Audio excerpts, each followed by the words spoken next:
ان سب نے بابا جانی اور راشد کے سامنے کرسیاں لگائیں اور بڑے پرجوش ہو کر بیٹھ گئے۔ سب سے پہلے تو یہ جان لو کہ عنقریب بہت بڑی جنگیں ہونے والی ہیں۔ سمجھ لو تیسری جنگ عظیم شروع ہونے جا رہی ہے۔ چھانٹی شروع ہو چکی ہے۔ راشد اپنی بات کا آغاز کرتے ہوئے کہا، چھانٹی شروع ہو چکی ہے، مگر کس چیز کی اور کیسے؟ خولا نے حیرت سے پوچھا۔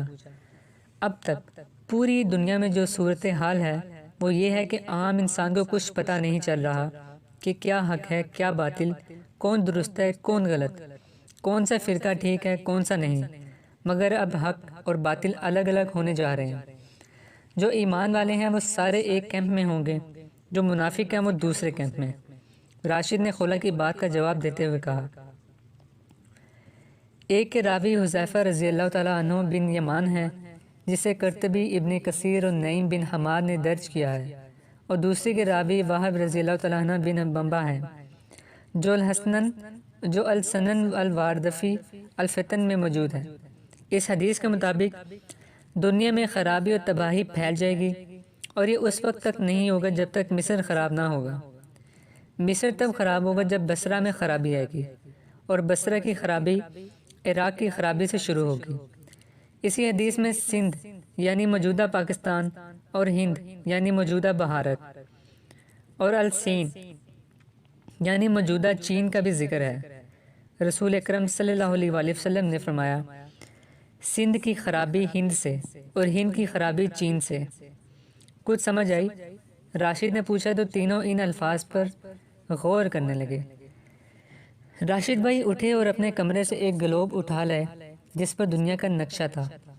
آپ دھیان سے سمجھو، راشد بھائی نے زور دیتے ہوئے کہا، حدیث کی ترتیب سے چلتے ہیں، پوری دنیا میں تباہی اور بربادی پھیل جائے گی۔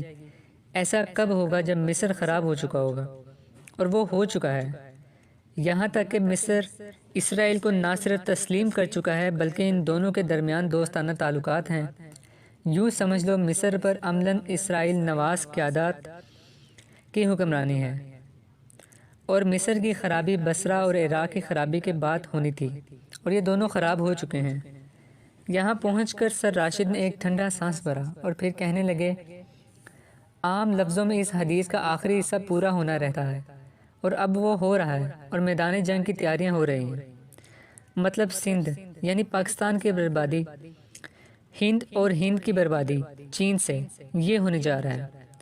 زرار نے انتہائی حیرت سے پوچھا، سندھ کا مطلب پورا پاکستان بھی ہو سکتا ہے، موجودہ سندھی بھی اور پرانا سندھ بھی، لیکن تمہارے بابا جانی کا خیال ہے یہاں سندھ سے مراد پرانا سندھ کا علاقہ ہے، جس میں کراچی اور